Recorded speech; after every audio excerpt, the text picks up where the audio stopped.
25वां अध्याय। श्री राम का सती के संदेह को दूर करना। श्री राम बोले, हे देवी सती, प्राचीन काल की बात है। एक बार भगवान शिव ने अपने लोक में विश्वकर्मा को बुलाकर उसमें एक मनोहर गौशाला बनवाई जो बहुत बड़ी थी। उसमें उन्होंने एक मनोहर विस्तृत भवन का भी निर्माण करवाया। उसमें एक दिव्य सिंहासन तथा एक दिव्य श्रेष्ठ छत्र भी बनवाया। यह बहुत ही अद्भुत और परम उत्तम था। तत्पश्चात उन्होंने सब ओर से इंद्र, देवगणों, सिद्धों, गंधर्वों, समस्त उपदेवों तथा नाग आदि को भी शीघ्र ही उस मनोहर भवन में बुलवाया। सभी वेदों और आगमों को, पुत्रों सहित ब्रह्मा जी को, मुनियों, अप्सराओं सहित समस्त देवियों सहित 16 नाग कन्याओं आदि सभी को उसमें आमंत्रित किया, जो कि अनेक मांगलिक वस्तुओं के साथ वहां आई। संगीतज्ञों ने वीणा, मृदंग आदि बाजे बजाकर अपूर्व संगीत का गान किया। इस प्रकार यह एक बड़ा समारोह और उत्सव था। राज्याभिषेक की सारी सामग्रियां एकत्रित हुईं और तीर्थों के जल से भरे घड़े मंगाए गए। अनेक दिव्य सामग्रियां भी गणों द्वारा मंगवाई गईं। फिर उच्च स्वरों में वेद मंत्रों का घोष कराया गया। हे देवी, भगवान श्रीहरि विष्णु की उत्तम भक्ति से भगवान शिव सदा प्रसन्न रहते थे। उन्होंने बड़े प्रसन्न होकर श्रीहरि को बैकुंठ से बुलवाया और शुभ मुहूर्त में श्रेष्ठ सिंहासन पर बैठाया। महादेव जी ने स्वयं अपने हाथों से उन्हें बहुत से आभूषण और अलंकार पहनाए। उन्होंने भगवान विष्णु के सिर पर मुकुट पहनाकर उनका अभिषेक किया। उस समय वहां अनेक मंगल गान गाए गए। तब भगवान शिव ने अपना सारा ऐश्वर्य, जो कि किसी के पास भी नहीं था, उन्हें प्रेम पूर्वक प्रदान किया।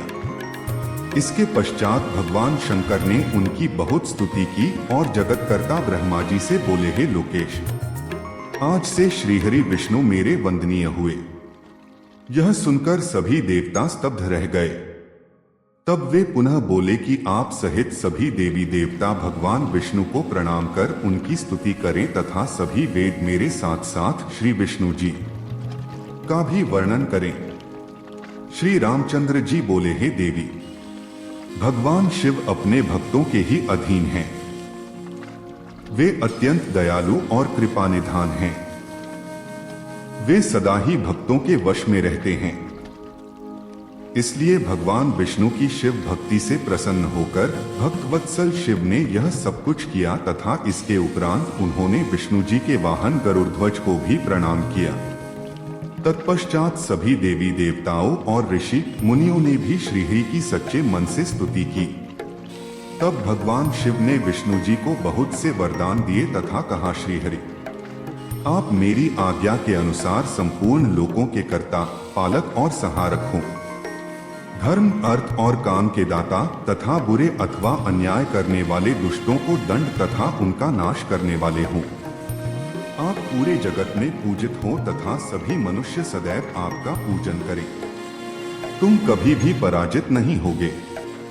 मैं तुम्हें इच्छा की सिद्धि, लीला करने की शक्ति और सदैव स्वतंत्रता का वरदान प्रदान करता हूँ।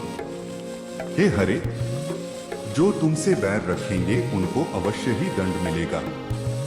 मैं तुम्हारे भक्तों को भी मोक्ष प्रदान करूंगा तथा उनके सभी कष्टों का भी निवारण करूंगा। तुम मेरी बाईं भुजा से और ब्रह्मा जी मेरी दाईं भुजा से प्रकट हुए हो। रुद्रदेव, जो साक्षात मेरा ही रूप हैं, मेरे ही हृदय से प्रकट हुए हैं। हे विष्णु, आप सदा सबकी रक्षा करेंगे। मेरे धाम में तुम्हारा स्थान उज्ज्वल एवं वैभवशाली है। वह गोलोक नाम से जाना जाएगा। तुम्हारे द्वारा धारण किए गए सभी अवतार सबके रक्षक और मेरे परम भक्त होंगे। मैं उनका दर्शन करूंगा। श्री रामचंद्र जी कहते हैं, देवी, श्रीहरि को अपना अखंड ऐश्वर्य सौंपकर भगवान शिव स्वयं कैलाश पर्वत पर रहते हुए अपने पार्षदों के साथ क्रीड़ा करते हैं। तभी भगवान लक्ष्मीपति विष्णु गोपवेश धारण करके आए और गोप गोपी तथा गौ के स्वामी बनकर प्रसन्नता पूर्वक विचरने लगे तथा जगत की रक्षा करने लगे। वे अनेक प्रकार के अवतार ग्रहण करते हुए जगत का पालन करने लगे। वे ही भगवान शिव की आज्ञा से 4 भाइयों के रूप में प्रकट हुए। अब इस समय में विष्णु ही अवतार रूप में प्रकट होकर 4 भाइयों में सबसे बड़ा राम हूँ। दूसरे भरत हैं, तीसरे लक्ष्मण हैं और चौथे भाई शत्रुघ्न हैं। मैं अपनी माता के आदेशानुसार वनवास भोगने के लिए लक्ष्मण और सीता के साथ इस वन में आया था। किसी राक्षस ने मेरी पत्नी सीता का अपहरण कर लिया है और मैं यहाँ वहाँ भटकता हुआ अपनी पत्नी को ही ढूंढ रहा हूँ। सौभाग्यवश मुझे आपके दर्शन हो गए। अब निश्चय ही मुझे मेरे कार्य में सफलता मिलेगी। है माता, आप मुझ पर कृपा दृष्टि करें और मुझे यह वरदान दें कि मैं उस पापी राक्षस को मारकर अपनी पत्नी सीता को उसके चंगुल से मुक्त कर सकूं। मेरा यह महान सौभाग्य है कि मुझे आपके दर्शन प्राप्त हुए। मैं धन्य हो गया। इस प्रकार देवी की अनेक प्रकार से स्तुति करके श्री राम जी ने उन्हें अनेकों बार प्रणाम किया। श्री राम की बातें सुनकर सती मन ही मन बहुत प्रसन्न हुई और भक्त वत्सल भगवान शिव की स्तुति एवं चिंतन करने लगी। अपनी भूल पर उन्हें लज्जा आ रही थी। वे उदास मन से शिवजी के पास चल दी। वे रास्ते में सोच रही थीं कि मैंने अपने पति महादेव जी की बात न मानकर बहुत बुरा किया और श्री राम जी के प्रति भी बुरे विचार अपने मन में लाई। अब मैं भगवान शिव को क्या उत्तर दूंगी? उन्हें अपनी करनी पर बहुत पश्चाताप हो रहा था। वे शिवजी के समीप गईं और चुपचाप खड़ी हो गईं। सती को इस प्रकार चुपचाप और दुखी देखकर भगवान शंकर ने पूछा, देवी, आपने श्री राम की परीक्षा किस प्रकार ली?